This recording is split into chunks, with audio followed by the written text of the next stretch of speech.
I'm going to be removing and replacing the main board out of this 70-inch 4K Hisense TV. We're going to start with the leg removal. So we have 2 screws on each leg.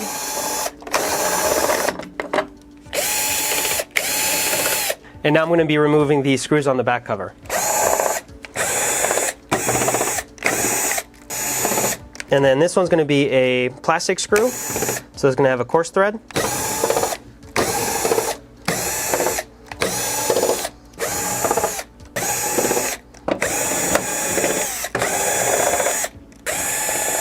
Finally, the 2 at the bottom.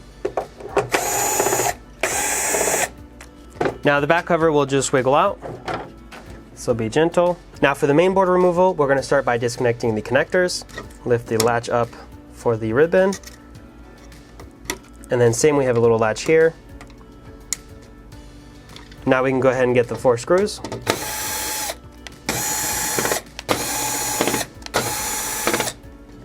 And there we go. If you're interested in the full repair, check out this video next. If you enjoyed the content, if you found it helpful or useful, leave us a like and subscribe. Thanks for watching.